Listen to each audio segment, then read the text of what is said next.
podcast from CBS Sports. High drive, center field, hit the wall, grand slam. This is magnificent. Got a fantasy question? Email fantasybaseball@cbsi.com. Get ready to win your league. Where fantasy becomes reality. Now here's Frank, Scott, Chris, and Adam.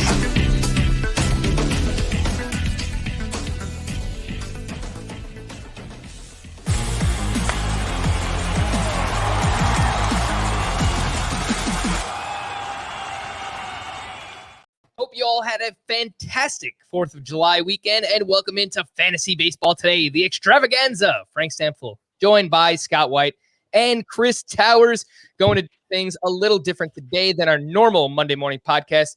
Seeing as how it is the holiday weekend, we're recording this a few days in advance, and we're redrafting the first 2 rounds for the rest of the season, something that we've done before, but things have changed a little bit over the past month, so we'll talk about that. We're also doing a July 4th barbecue draft, or maybe it's called a cookout. We'll get into it. And your mailbag questions, of course. What's up, guys? Are you big fans of 4th of July? Chris, I feel like you have to because it's your birthday. I was like probably 8 when I finally figured out that the fireworks weren't really for me. I was a really gullible kid, and my family loved to lie to me, and that was one of their favorite lies, that the fireworks were all for me. And I believed it for a long time because I'm dumb. No, I can actually relate to that, man. Like, actually, we can't get into it because people have informed me that they listen to this podcast like with their kids around. It's a very family-friendly podcast, but I will just point out that along with you, Chris, I was a very gullible child, and I believed many things into my later years that I can't admit how late in life I actually believe them. What's going on, Scott? Oh, yeah, I'm here too. Yeah, you are here. Do you like July 4th? I feel like red, white, and blue. That's right. I'm wearing how can you not like July 4th, Frank? Come on. Yeah, how can you not? Yeah, you're absolutely right. Anyway, what I mentioned we are doing on today's podcast, we're going to redraft the first 2 rounds. Scott put out an article recently which you can find on the website. And what we're going to do is the first 2 rounds for the baseball draft, we're going to intersperse the July 4th barbecue draft. So the birthday boy, Chris Towers, gets the first pick in both drafts. Scott will pick second. I will pick third. So we'll do one baseball pick, and then we'll do one July 4th barbecue, cookout, whatever you grill, whatever you bring to a barbecue. It could be food. It can be a dessert. It can be a drink, beer, cocktail, whatever you want it to be. We'll talk it all through. But let's get things started with the baseball draft. Chris, you have the first pick. You are on the clock for the rest of the season. Who are you going with? Oh boy, that is a tough call. No, it's not. It's not really a tough call. It's Ronald Acuna, I think. Well, I guess points, Roto. How are we doing this? I'm not sure it matters, but I do have deGrom ahead in points. Okay. Let's say maybe I'm on an island there, but for Roto, I actually have Acuna and Tatis with the same value. You know, maybe there's a little more risk with Tatis, but I'll go with Acuna. I think he is the top player, but I don't know. Tatis might be better. Yeah, it is very close. We'll find out right now who Scott is going to take second overall, but we can kind of differentiate, right, and talk it out where if someone would be higher in a points league or a Roto league, then we can kind of make that distinction. But coming into the season, we had the big 3 starting pitchers, Shane Bieber, Gerrit Cole, and Jacob deGrom as the top 3 picks in a points league. So I don't think it would be crazy to take Jacob deGrom with the first overall pick, but Ronald Acuna, 5 category contributor, stud, not striking out as much as he has in the past. I think it makes a lot of sense. Scott, you're up. Well, actually, no. Chris has got to make his barbecue pick or cookout pick or whatever. See, where I grew up, it was a cookout. Just to be clear, it's not a barbecue. Barbecue is defined by a very specific type of cooking, typically indirect heat with a lot of smoke. It's a type of food. You don't go to a barbecue unless you're like going to a place that does barbecues. You're grilling. Grilling is a different thing than barbecuing. Grilling often has direct heat, shorter cooking times. Barbecue is a whole day thing. They're different things. You're not barbecuing. I think the distinction is noteworthy as well. However, there are different regional terms for this, and our coastal elites, I think, refer to it as a barbecue. So I think that's becoming a nationally recognized term for it. Yeah. But anyway, Chris, go right ahead. Let's go. It's a barbecue. There's no actual barbecue food at what I like to call a barbecue. Chris, you have the first pick in our July 4th barbecue draft. Hold on. I was doing some quick research. First pick in the barbecue draft is I'm on pins and needles. See, you gotta, this is the thing. You gotta know the room that you're in. Cause so if I take beer, nobody else can have beer, right? Right. That is correct. That would mean if you are deciding what to bring to a barbecue, cookout, grill out, whatever you want to call it, what are you bringing? You're bringing beer. What kind of beer are you bringing? Please don't say stout, IPA, oatmeal cookie. I'm sorry. My preference would, I mean, does a hard seltzer fall under the beer category? So like a malt liquor? No. Okay. So if I'm bringing beer, it's, one, a lovely Line and Kugel lemon shandy or summer shandy. So it's a test and you passed. I do love a session IPA. When I was younger, I would have been like, oh, why are you paying full price for a lower alcohol beer? Now I'm like, I can have like 4 of those and I'm still, good. Because I'm old now, man. I can't put beers down like I used to. But a session IPA, it's a great time. A little lighter, typically a little hints of grapefruit in them. Love that. Very nice. All right, Chris going with the session IPA and or White Claw, Truly, Seltzer, Line and Kugel, Summer Shandy. We'll throw that in there, of course, as well. Scott, I want to point out, hold on, just one quick thing. There's no way we get through all this. Well, this is, I think it's worth, and it's probably relevant to the next player we're going to discuss. Let's do it. Over the last 3 seasons, Fernando Tatis has been a lot better than Ronald Acuna. You put their 162 game pace. Acuna's hitting 275, 140 runs, 46 home runs, 105 RBI, 36 steals. That's incredible. That's ridiculously good. Yeah. I mean, he's Fernando on Tatis a 60-50 pace this year. Frank pointed it out last week. Yeah. Tatis is for 301 games. 301, 135 runs, 51 homers, 121 RBI, 34 steals. That's 3, partial. If it was strictly a numbers game, you could make a case for Tatis. But the problem with Tatis is we get these bi-monthly freakouts about his shoulder, and you never know when the other shoe's going to drop. So I'm actually not even taking him second overall. I'm going to take Vladimir Guerrero instead, just because I just don't want to deal with that shoulder. But it's easier to justify that in the points league than Roto, obviously. But even in Roto, I think I'm going to go with Guerrero. Yes.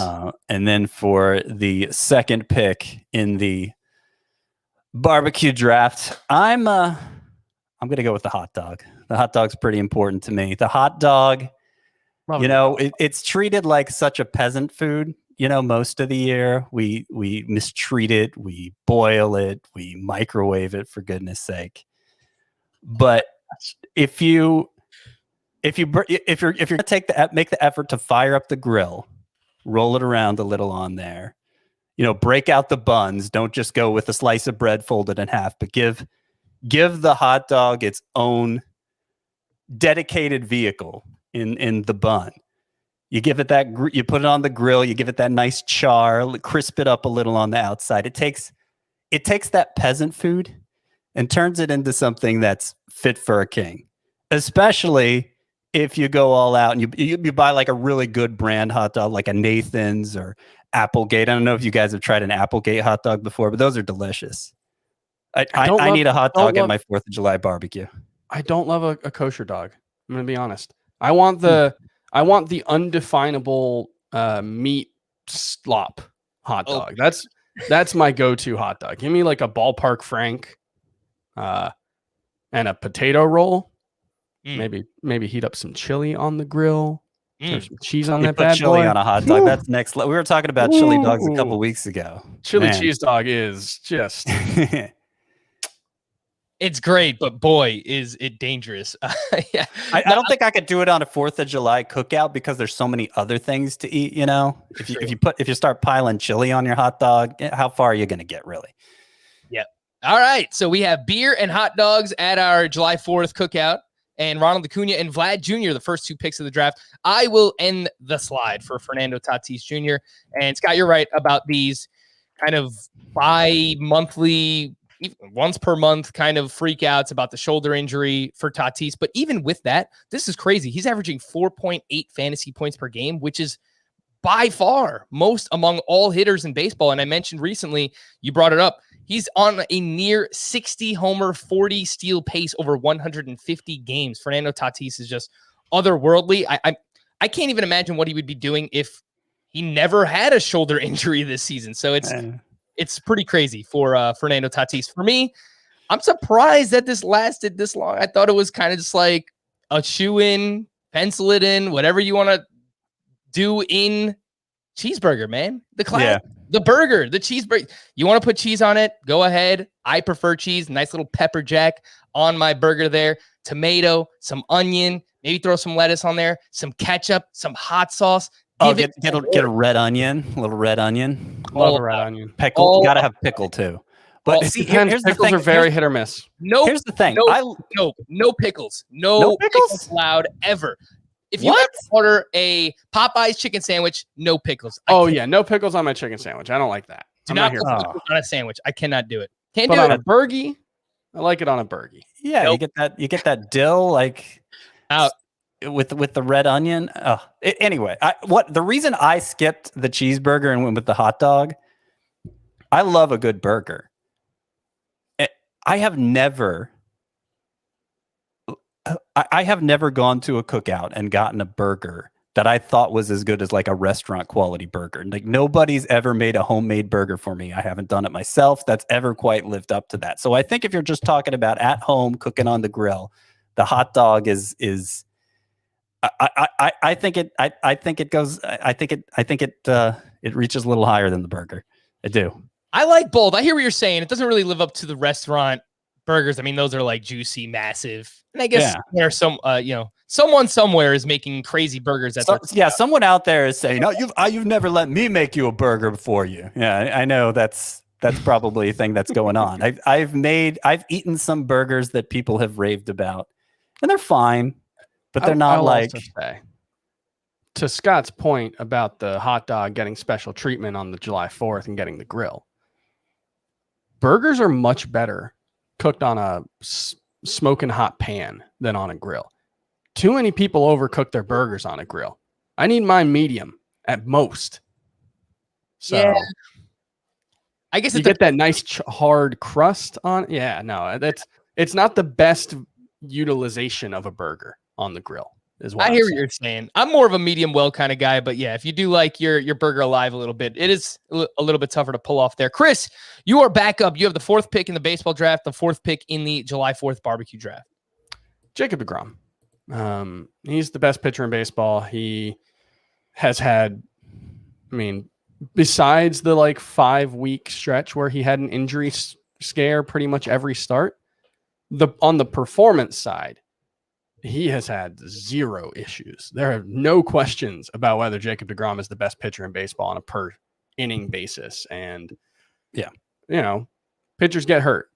He's more likely than most pitchers to get hurt at this point because of the recent track record, but he always seems to be fine after we freak out about some injury. So I'll go with him and get the best pitcher in baseball. Bieber has gotten hurt. Gerrit Cole's spin rates are way down. Like there's really no argument for who the best pitcher in fantasy is anymore. Yeah, and there's seemingly a concern with every ace starting pitcher. So even with the injury concerns with deGrom, he's averaging 24.1 fantasy points per game, which is far and away the best in baseball. As of now, we're recording this on Thursday, July 1st. He has a 0.69 ERA and a 0.53 whip. Jacob deGrom is not a reliever, people. He is a starting pitcher. This is unheard of. Chris, the 4th pick in the July 4th cookout draft.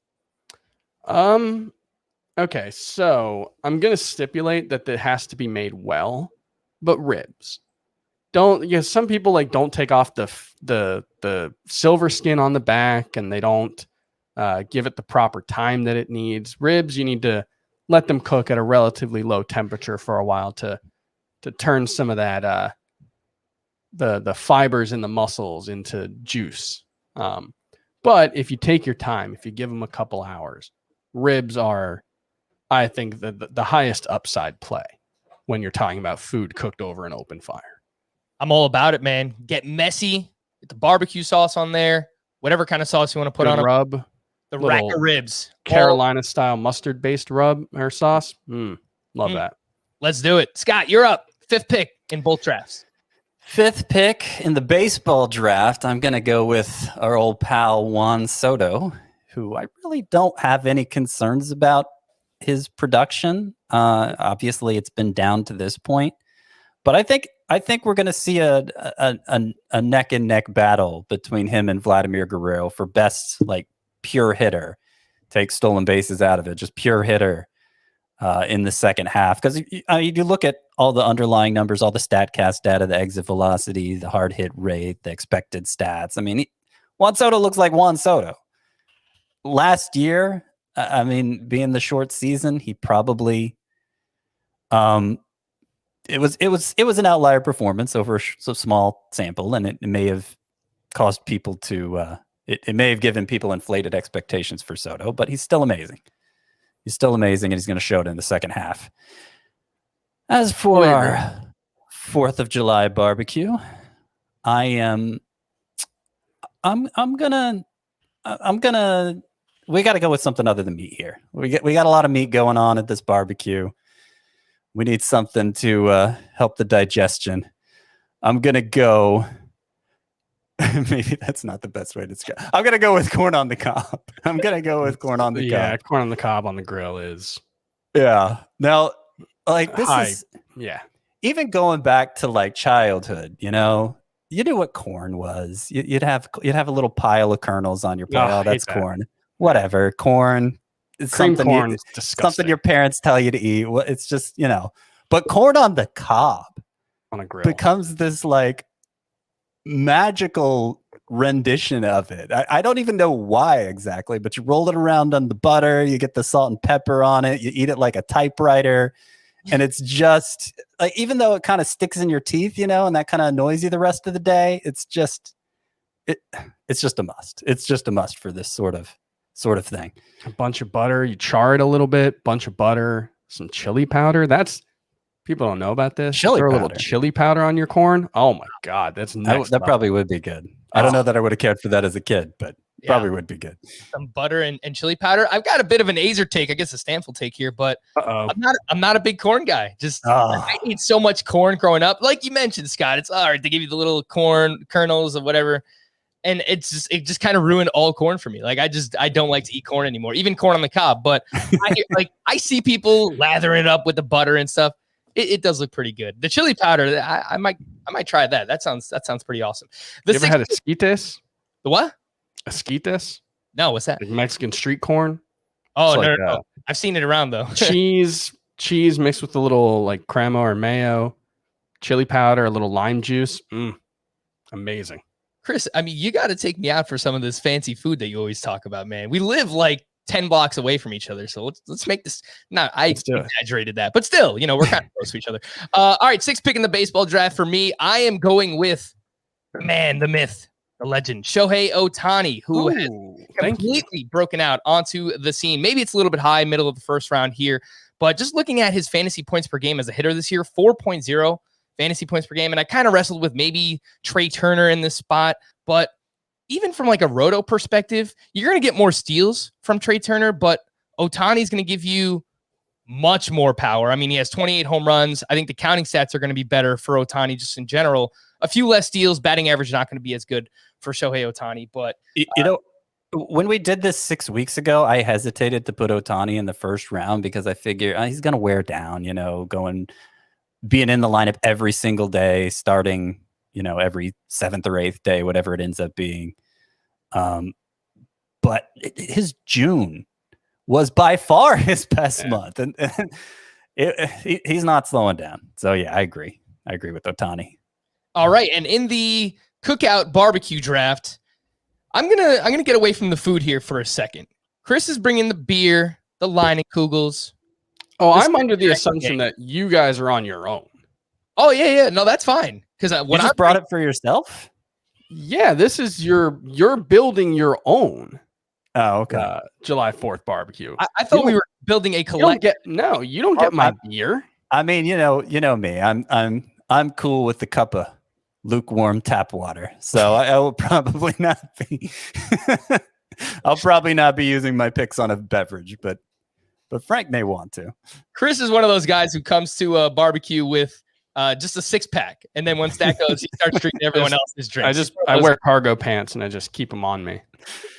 All right, so I'm making a cocktail here, and something that I really enjoy throughout the summer months is a nice vodka lemonade. It is, look, lemonade in the summer, throw a little shot in there. I think it's a nice little cocktail for regardless of any occasion throughout the summer. Big fan of the vodka lemonade. So I will go with the cocktail there. I'm bringing it to the barbecue, and I'll share it with you. You could have saved that for your last pick. Horrible pick. Yeah, no, come on. Worst pick of the draft. Not strategically a good pick. That's Darius Hayward Bay in the top 10 levels. No. All right. Well, Chris. We just wouldn't have thought of it, is the thing. Chris, you have the 7th pick in both drafts. The thing is, you got to strategize. Scott's not going to take any alcohol. I already got my beer. So That's true. I blew that one bad. You blew it. Trey Turner's the easy pick, and he's my pick. You have taken him over Ohtani? Oh, yeah. Yeah, he's my number 5 player. Yeah. No, for sure. All right, Trey Turner just had an awesome birthday hit for the 3rd cycle of his career. Don't think there's anything to argue with there. Chris, the 7th pick in the Cookout draft. I'm going to go with... Oh, man, this is tough. I'm going to go with just generally pie. We're going to include, custard-based desserts that are called cakes. Talking about you, cheesecake. You're a pie. All right, but if you had to choose one, Chris, what is your pie? Like, what's the go-to? Key lime pie. I think for the summer, especially, like for Thanksgiving, maybe it's an apple pie, or pumpkin pie, pumpkin pie. But in the summer, a nice key lime pie is just perfect. I love chocolate cream pie, but I guess it could get pretty messy in an outdoor kind of barbecue setting. Yeah, it's going to melt. I love it, though. Chocolate cream pie is so good. Scott, you're up. You have the 8th pick in both. 8th pick, I'm going Mookie Betts. Mookie Betts. I struggle to... It's been difficult to suss out what's wrong with Mookie Betts. I got to admit, we haven't talked about him much because I'm not really sure what to say other than I think he's probably going to be fine. I mean, the plate discipline's been fine. It's not quite like Juan Soto where all the expected stats look as amazing as ever, but like nothing's that far off for Mookie Betts. Yeah. And now that the environment is kind of swinging back toward hitting, I have a hard time believing he's not going to measure up anymore. So I'll go Mookie Betts as my baseball pick.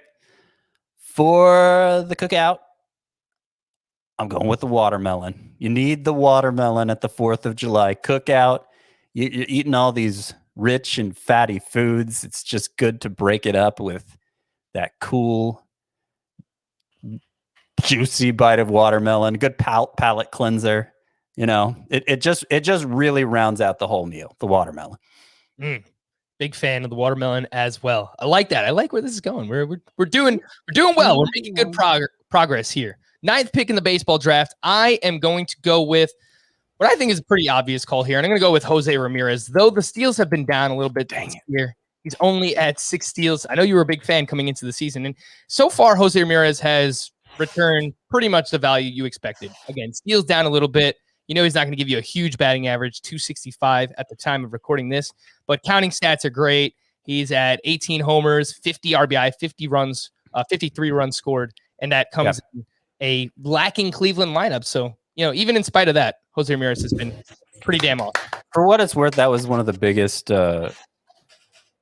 debates I had with myself when putting together the column version of this. Do I go with Betts at 8 or Ramirez? I went with Betts because I think Betts at his best is going to be a better source of batting average. And you mentioned Frank Ramirez hasn't been running really that. I think Manny Machado has more steals than Jose Ramirez this year. It's been pretty disappointing, his stolen bases.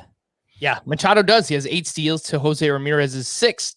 in the July 4th barbecue draft, I am going to go with, we've moved away from the meat for a while here, and I'm going to keep that going. And I'm going to go with one of these. I don't mess with potato salad, macaroni salad. I don't like mayonnaise. I'm out. I don't. Yeah. Anything. Too many salads or just mayonnaise mixed in with other stuff. I agree. I agree with that. But if you can get yourself a nice pasta salad, no mayonnaise included. My mom makes this awesome pasta salad. Spaghetti, sun-dried tomatoes, some Parmesan cheese, some garlic, some oil in there. You mix it all around. It is really, really amazing. So if you can get yourself a nice pasta salad, no mayo. Mayo too heavy. I'm going with it. Pasta salad here. What's the worst salad that's just mayonnaise mixed with other stuff? Because I think I think I know what it is. I just want to see if either of you is going to say it. I don't know. Coleslaw? Oh, come on. Is that I don't know. I don't like any of them, frankly. Yeah, me neither. Carrot and raisin salad. Have you ever had that? No, why would that you is do that? so who even thought of that, and why? It's just shredded carrots and raisins with mayonnaise mixed in. You never had that before? No, never. Consider yourself lucky. It's look at the deli next time, where they got all those like containers with those different unimaginative mayonnaise salads. You'll find it in there. I promise. Yikes. Well, don't bring any of that to my cookout because I'm not letting you in. Chris, you're up. You have the 10th pick in both. Yeah, there's carrots and raisins and mayo sitting out in the sun all day. That's delicious. So I'm really struggling with this. Gerrit Cole is my top player left, and I don't feel super great about that. Yeah, I'd be going with a different pitcher. TBH. Let the hate flow through you. Thinking about it, and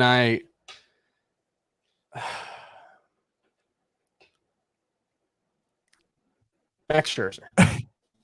Max Scherzer. Okay. Who are you thinking? I have Darvish ahead of Scherzer, but only one spot. All right. So I'll take Darvish after you take Scherzer here. Spoiler alert. Yeah, and that is very on brand for you, Chris. You were big on Scherzer, and he has come through spectacularly this season. I was completely wrong about Scherzer to this point. Hopefully he doesn't get hurt. I am rooting for him to stay healthy, but I think that still is something that is lingering in the back of my mind. Scott, you mentioned that you will take you Darvish with your next pick, but Chris, let's go back to your barbecue pick, 10th overall. This is the last pick, right? This is your last pick. I'm gonna go with some shrimpies on the Barbie. Love a good shrimpy on the old Barbie. So that's what I'm going with. Mm. And the shrimp kebab. Throw some Cajun seasoning on there. Beautiful. What country are you celebrating, Chris? Come on. Get that grill hot as you can and cook them for about 40 seconds. Great. Oh, man. I love it. All right, Scott, you mentioned you're taking you Darvish. If the's anything you would like to add on him. Yeah, well, I mean, it's just whether you go with Scherzer or Darvish, and I have them right next to each other, like I said, it's just interesting that they've now emerged. Either one of them has emerged as the number 2. And it's really just because others have disqualified themselves. I feel like this is the biggest gap between number 1 and number 2 that we've seen all season. So yeah, I go Darvish as the 11th. What is this? The 11th pick? No, the 10th pick overall. 11th pick. Yeah, this is 11th. Oh yeah, right. 11th. Okay. Yeah, we'll have to recap this first round real quickly in a minute. But yeah, for the barbecue draft, Chris picked pies and he went with key lime. But I think of cobbler as more of a summer dessert, which is kind of an inverted pie, right? Kind of a deconstructed pie. It's an open-faced pie. But specifically, I'm thinking the peach cobbler. Now the peach is a very finicky fruit, and I feel like people who say they don't like peaches just haven't gotten it teed up for them properly. Because when you get the right amount of ripeness and the perfect time of year like it is right now for peaches, it's the number one fruit. It's the number one fruit. Whether you just bite into it like an apple or mix it in with a lot of brown sugar like in a cobbler, either way, it's delicious. And I don't want my fruit to need a shave before I eat it. It doesn't. I can't get past that. I it can't doesn't. get past. Just bite into it like an apple. That fuzz is great. Can't get past a hairy fruit. It's a mental block for me. I can't. Oh, I love kiwi, man. Well, So you lost. Somebody's preparing this cobbler for you, and they've gotten rid of all the fuzz for you. Yeah, so. I would still prefer an apple. I prefer something with a little more bite. Okay, fair enough. Yeah. The past couple of picks here have been very brand. Chris with his Max Scherzer, Scott obviously originating from Atlanta, Georgia, going with the peach cobbler. So I do appreciate that. The last pick of the first round in the baseball draft. I'll end the slide, the homer pick, whatever you want to call it. So I got this queued up here. Let's go. Mercy! Oh, that's the wrong one. Of all the dramatic things I've ever seen. That's right. Of all the dramatic things, Gerrit Cole, he's a cheetah. But I'm going to end his slide and take him with the 12th overall pick here. I would still make the argument he should be the second starting pitcher off the board, but I see both sides of it at this point. The past month or so has been really weird for Gerrit Cole, the whole substance situation and spin rates being down, swinging strike rate being down, strikeouts in general being down. He's been, just not nearly the Gerrit Cole that we've seen in years past. So I still think he's very good, but I'll round out the first round here with Gerrit Cole, which makes 4 starting pitchers still going in the first round. And I have to end the barbecue draft here. The last pick that I'm going to make, and there's a lot riding on this. We already have 2 desserts. Watermelon's not really a dessert, but it's kind of somewhere in between. We got the pie, we got the peach cobbler, we got some drinks, we've got some meats. Where do I want to go with this? Again, reminder, you have no beer, no ribs, no pie, and no shrimp. That's all right. If you guys want to have your private barbecue. If you guys want to have your own party, that's fine. But I approach this as if I was building my own party, and I am not going to collaborate on a party. If we were doing it that way, then there was no reason why we couldn't repeat picks. This is, I think this is a shared barbecue. No, this, of course, you have to. The whole thing is building the draft while competing with people. Okay. It's like a supermarket sweeps, I had a completely different idea of what we were doing here, but however you want to go about it, I'm not going to knock you here, Chris. I'm going to round out with, man, there's so much good stuff still available here. I'll go with, give me the king cone. Give me the king cone. I need a dessert of my own since Chris isn't sharing his. I don't know if Scott's sharing his peach cobbler. I brought some cobbler for you. It's fine. I love the king cone. It's a classic. You've got your chocolate in the center of the ice cream. You got the peanuts on top. You've got the sugar cone on the bottom. You've got everything that you need. Love your little chocolate nub at the bottom. Love it. Just a lovely little surprise treat at the end. But man, this was tough because we have no chicken at this barbecue, which I don't know. Some people might say that's all right. I love barbecue chicken on the grill. Sausage and peppers, big fan. Sausage and pepper, throw it on a little hero there. Bratwurst, big fan of the bratwurst too. But I'm going. If I had another pick, I would have gone coleslaw. Well, good thing you don't have another pick. I'm out on coleslaw too. All right, so let's recap the first round of our baseball draft and then the barbecue draft. Ronald Acuna, Vlad Jr., Fernando Tatis Jr., Jacob deGrom, Juan Soto, Shohei Ohtani. That's your first 6 picks. And then 7 through 12, we have Trey Turner, Mookie Betts, Jose Ramirez, Max Scherzer, Yu Darvish, and then Gerrit Cole. Max Scherzer and Yu Darvish moving ahead of Gerrit Cole for our July 4th barbecue cookout draft. Chris is bringing the beer. He's bringing the beer. Leinenkugels, Session IPA, some White Claws, seltzers, whatever you want. Scott's bringing the hot dogs. I've got the cheeseburger. Chris has the ribs. Scott has the corn on the cob. I'm bringing the cocktail. It's vodka lemonade, although no one else was going to bring it, so I kind of wasted my pick. Chris is bringing the pie, key lime pie. Scott's got the watermelon. I'm bringing a pasta salad. Chris, back to the shrimp on the bobby. Nice little shrimp kebab. Scott has his peach cobbler. And I'm bringing the king cone. What do you think? Are you coming to our barbecue? Let us know. What did we miss out on? I'm sure we missed out on a ton. We're going to take a quick break. When we return, we're going to do the second round of redrafting for the baseball draft for the rest of the season, and we will answer some of your questions here on Fantasy Baseball Today. All right, so let's kick off the second round. Chris, you have the first pick of the second round, and who are you going with in our baseball draft? Barbecue draft is over. I think there's an obvious pick, but I'm sure you guys will not agree. Bryce Harper for me. I think he's the best hitter available, the best 5 category contributor left, and he's my pick. I don't have an issue with it, assuming that he's healthy, and it kind of looks like he's getting healthier based on his performance the past couple of weeks. Scott, I don't think you had Bryce Harper in your top 24 picks, right? No, I don't. I didn't really even consider him.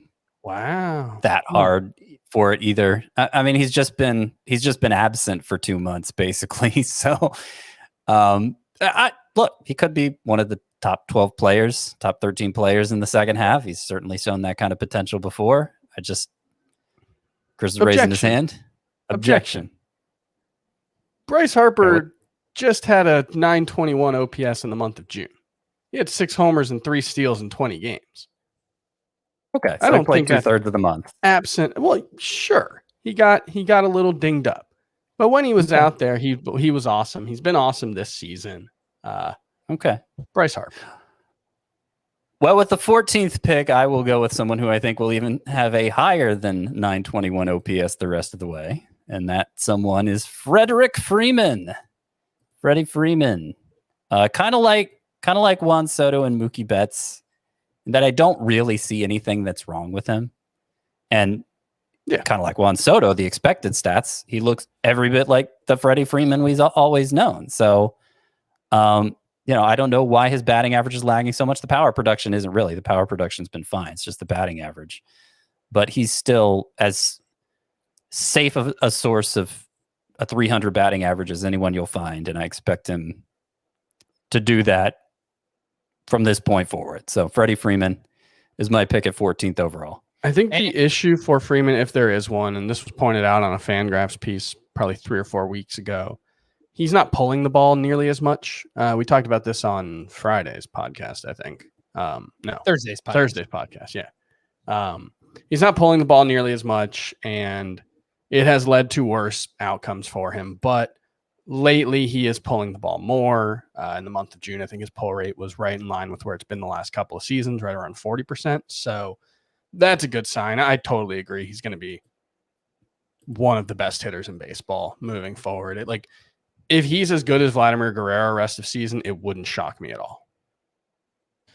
I'm totally fine with that. If you can still somehow buy low on Freddie Freeman, he's kind of been coming around the past couple of weeks, so it's going to be a little bit harder now. But Freddie Freeman goes 15th overall, 14th overall. I'm going to take Bo Bichette, 15th overall, who we all kind of had labeled as overvalued coming into the season based on his ADP. He has lived up to that ADP. He's doing it with just an 816 OPS. So his line of context has been awesome for him, but I'm not going to take anything away. He's batting 285, power, speed, giving you everything that you need. He's getting on base. One of the best lineups in baseball with the Blue Jays. Bo Bichette, I am taking 15th overall. Chris, you are up with the 16th pick. Yeah, Bo Bichette's on pace for 138 runs over 162 games. That's and 111 RBI. That's pretty dang good. My pick, my best player left would be Brandon Woodruff, who, we talked about pitchers who don't really have any concerns. And at this point, I think Brandon Woodruff is right there with Max Scherzer and Yu Darvish and, when healthy, Shane Bieber. Trevor Bauer, I can't put in that discussion anymore, but I think he's right there in that second tier after deGrom. He's been every bit as good as Darvish and Scherzer. Brandon Woodruff is awesome. All right, Scott, you're up. 17th pick. Yeah, I think Woodruff is the right pitcher there. But I got a couple pitchers up here next that we've never really thought of going in this range before. And it's a really difficult time to evaluate pitching right now. I write about this in the column, just, between the spin rates dropping all over the place and the unprecedentedly short season last year. It's hard to know who's really going to hold up there, but I think Zach Wheeler is as good a bet as anybody right now, because his spin rates for having this dramatic second breakthrough here this year with the strikeouts going up, his spin rates have been fine throughout this whole thing. So, and he's always been good at workload, or at least the past few years he has. So yeah, I'm going with Zach Wheeler. I've lost track of what pick we're on, but I think really, really weird that Zach Wheeler is like dependable innings eater guy now. Yeah. From 5 years ago, our impression of him. Yeah. Yeah. Yeah. And the thing is, he's like, we had him labeled as just like this okay innings eater coming into the season. Now he's just like an elite ace innings eater, which is he's taking that next step, throwing his slider a little bit more, getting more ground balls, swinging strike rate up, strikeouts up in general for Zach Wheeler. So it's been an awesome breakout, and hopefully he can continue that for the rest of the season. The 6th pick of the second round. And I have a few different routes that I can go down here.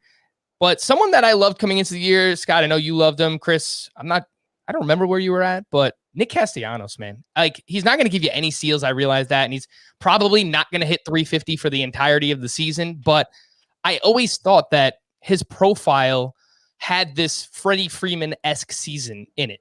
As many line drives as he hits, I think he has power. He hits in a great ballpark for power as well. The Reds lineup is not a great one, but they do enough at the top of the order to support his counting stats. So it's early, the middle of the second round, but we've always kind of talked about him where if he hit his ceiling, this is what it could be. And he's finally doing that. So Nick Castellanos, I will take with the 6th pick of the 7th round. And Chris, you're back up. Yeah, I'm going to go with a guy I think is better than Nick Castellanos, and I think is the most underrated player in fantasy at this point. That's Xander Bogaerts.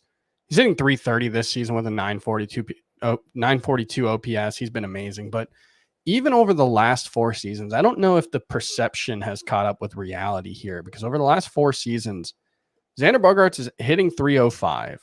And his 162 game average is 103 runs, 31 homers, 114 RBI, 10 stolen bases with a 305 average. Like, I have a hard time seeing why he doesn't belong in the first round discussion. I mean, it's not Mookie Betts, but in terms of 5 category contributors, there aren't many better than Xander Bogaerts. He doesn't get the respect that he deserves. Yeah, no, he definitely does not get that respect. And I think it's pretty close with him and Castellanos. Scott, you are up here with the 8th pick of the second round. Okay. I am going to go with the other pitcher I was referring to then, and that is Kevin Gausman, who to this point has been the number 1 pitcher in points leagues, the number 2 pitcher in roto leagues, behind just deGrom. And obviously that's not how high I ranked him here. So I don't think he'll finish quite that high, but with the uncertainty at starting pitcher right now, I don't see why he doesn't deserve any less benefit of the doubt than anyone else. He's been doing everything you could ask from an ace so far this season. Yeah. I'm wondering what his payday is going to look like in the offseason, right? Because he's on a 1-year deal with the Giants, and it was a prove-it deal, and boy, is Kevin Gausman proving it right now. So he's going to get paid big time, and rightfully so. And Scott, you didn't have this guy in your top 24, I don't believe, in your article, but I think he's pretty close and basically just flipped a switch since May on. And I'm actually going to take Kyle Tucker, who is batting .314 from May 1st on with a 919 OPS. He contributes across the board, not stealing as much as I thought, actually. Only 3 steals since the beginning of May, but he hits for some power. One of the best lineups in baseball, gives you runs, gives you RBI. I think you kind of make the argument for Cody Bellinger as well if you think that he's going to get back on track here. But if you're just looking for someone that can do a little bit of everything, Kyle Tucker is that guy. Chris, you're up. 10th pick of the second round. Yeah, and one thing I'll add on Kyle Tucker is, you mentioned since the start of May, but even in April, his expected stats and peripherals were all fantastic. So it's not like this is just, he's had a couple of good months. He's been, this was always coming. I'm going to go with Trevor Story. I guess there's always the concern that he'll be traded, but, even with him not having a great season so far, you're still talking about a guy that's got 14 stolen bases while hitting for power and driving in runs. And I have no real reason to think he won't turn back into, we're talking about a borderline first round pick coming into the season. He had a very good month of June. So go with Trevor Story. Well, I think the only reason, this is about where I have him going in the column, but the only reason he's this low is he's in the final year of his contract for a team that's going nowhere. So, and, getting traded away from the Rockies is always a scary thing for a hitter. But maybe he won't get traded. It's possible he won't. Be silly if he didn't, but it's possible. Yep. What number pick are we on, Frank? Dude, we are up to 23. Oh, this is the second to last one. Make it count, Scott. I'm going to go with Mike Trout and cross my fingers. Right. He was on a 6 to 8 week timetable, and he's about 7 weeks into it now.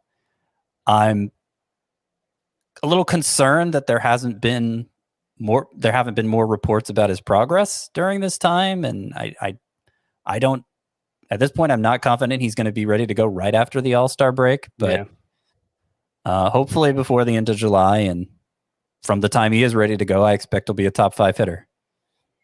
All right, so Mike Trout there with the 23rd pick, and I could take a few pitchers here, ones that come to mind. Trevor Bauer, obviously, like Gerrit Cole, there's a lot going on with the spin rates there. Clayton Kershaw has looked very good as of late, but I'm actually going to go with a hitter, and I'm going to take Rafael Devers, who the Boston Red Sox lineup has just completely bounced back. He's hitting for batting average 282. The counting stats are ridiculous. He's got 19 home runs in the year, so on pace for like mid-30s home runs and obviously awesome RBI plus runs. He doesn't steal many bases, but Rafael Devers there, rounding out the second round. So again, that second round is Bryce Harper, Freddie Freeman, Bo Bichette, Brandon Woodruff, Zach Wheeler, and Nick Castellanos. Those are picks 13 through 14, 15, 16, 17, 18. And then Xander Bogaerts, Kevin Gausman, Kyle Tucker, Trevor Story, Mike Trout, and Rafael Devers, rounding out the second round. All right. Who's your biggest snub? Biggest snub. I mean, I guess it could be Trevor Bauer. Any of those pitchers I mentioned. Jose Altuve has been awesome this year, who Scott has in his top. Who did you say pick 24 was? You said it twice now. Rafael Devers. Rafael. Okay, I'm going to go Clayton Kershaw. Clayton Kershaw is the biggest snub. His strikeout rate his K per 9 is the highest it's been in 6 years, and he's pitching deep into games, and like he just feels super safe at a time so few pitchers do. Yeah. I given everything that's going on around him, I can't put Trevor Bauer in there. There's just way too much uncertainty. So yeah, I don't think he's in that discussion. I think Shane Bieber could be. And then this one might be controversial, but I still have Manny Machado in that range. Yeah, he's actually gonna.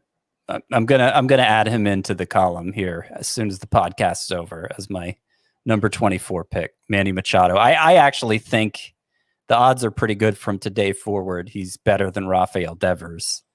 As I mentioned, he's stealing bases this year, and the underlying numbers still look pretty strong. June was awesome. 899 OPS, 308 average, 6 homers, only 2 steals. But when you have 6 homers, I guess you don't worry too much about it. All right, let's answer some questions here. We'll wrap up with a little mailbag. fantasybaseball@cbsi.com is where you can send your questions. And this one is from Carl. Who would you rather have rest of season in a 10-team head-to-head redraft points league? Luke Voit or Austin Riley? Voit. Yeah, I would say definitely Voit. I think I probably have, like, in my overall rankings, at least 50 spot difference between them, if not more. Mm-hmm. A lot of it comes down to reasonable. plate discipline. Yes. And Austin Riley he had a down June, but when I was looking into it, it was a lot of bad BABIP luck. His plate discipline actually wasn't too bad. His strikeouts are kind of where I think they've actually been better in the month of June. So he's had some bad luck. I still do like Austin Riley, but I will take Luke Voit ahead of him as well. This one's from Phil. I'm in a 12-team roto league with keepers. I'm in second place with strong pitchers in Yu Darvish, Gerrit Cole, Clayton Kershaw, and Ross Stripling. One of those is not like the other. I was offered Trevor Bauer, who cannot be kept, and Freddie Freeman, who cannot be kept, for Paul Goldschmidt, who has 2 more years of keeper eligibility, and Clayton Kershaw, who has 1 more year of keeper eligibility. Does not say how many players you can keep, but you're getting Bauer and Freeman for Goldschmidt and Kershaw. What do you guys think? I think you have to do it. Worry about tomorrow. Like, I don't know if Paul Goldschmidt having 2 keeper years is really does much for his value at this point. And, right. Obviously I wish I could trust Bauer more. There is a not small chance that he just doesn't pitch in the second half of the season. That's concerning, but even with that, I think you have to do this deal. I think, Scott, people are going to have a lot of questions like this where as we approach their trade deadlines, do I trade away players that I can keep for next year for players that might not be able to be kept, but they can help me win for this season? So how do you approach trade like that? Well, he calls it a keeper league as opposed to a dynasty league. I've told you before, dynasty league, I always play for next year, which doesn't mean I would never trade for a player that I know I'm not going to keep, but usually those guys are discounted. And by the time the trade deadline gets here, they can be heavily discounted at times. So, it just depends. I think it makes sense in this case because what kind of keeper value does Paul Goldschmidt have, really? Mm-hmm. Yeah, I would take this trade as well. This one's from Sam. Flags fly forever. That is right. From Sam. In a 3-keeper league, I have Ronald Acuna, Bryce Harper, Javier Baez, Carlos Rodon, Aaron Nola, and Yu Darvish. Someone offered me Dylan Cease and one of Nolan Arenado or Ke'Bryan Hayes for Carlos Rodon and Kendall Graveman. I think the trade is a no-brainer, but what player would you take in the trade, and which 3 would you keep? So let's answer that first question. Dylan Cease, and I assume you take Arenado, right? Cease and Arenado for Rodon and Graveman. Is that a no-brainer? I don't think so. I think I think you probably still do it, but I don't think it's a no-brainer at all just because of how good Rodon's been. I have a lot more faith in him than Dylan Cease. Yeah, I agree with all that. I would do it. I would take Cease and Arenado for Rodon, but it's a dilemma. I'm like 80% Arenado there, but it's not 100%. I could consider Ke'Bryan Hayes. I still think Ke'Bryan Hayes is going to be awesome. Like, I know he's been okay since he's returned, but there are just things that he does and like the way that he carries himself. And I mean, statistically, he still looks really good and he runs for a third baseman, which is not something you find very often. So I think Hayes is going to be awesome. I would take Arenado. I think he gives you a better chance to win this year. The second part of that question, which 3 players would you keep? Acuna, Harper, Baez, no more Rodon, but Nola, Darvish, Cease, and I guess now Arenado. I would go with Acuna, Darvish, and Harper.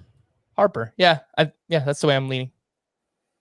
Probably. He doesn't specify whether it's points or categories. If it's points, I'd probably go Nola over Harper, but it would be a close call for those two, regardless of the format.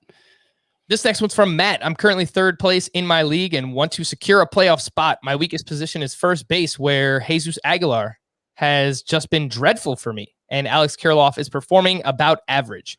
Both Wilmer Flores and Josh Bell are available on waivers in my league. How do you rank these players based on the past month and how they project to play moving forward? That's Jesus Aguilar, Alex Kirilloff, Josh Bell, and Wilmer Flores. Josh Bell in June had a batting average over 280 and an OPS over 800.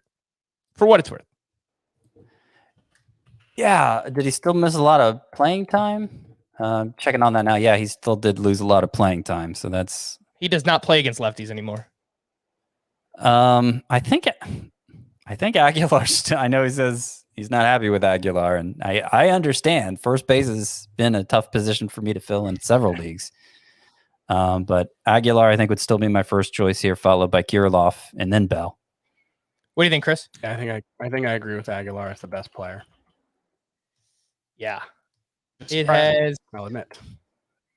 How has he been how was he in June, Jesus Aguilar? Not very good. Yeah. 267 batting average, 732 OPS. He had a 925 OPS in April, and then he had a 650 OPS in May and 732 in June. So Aguilar has been pretty subpar.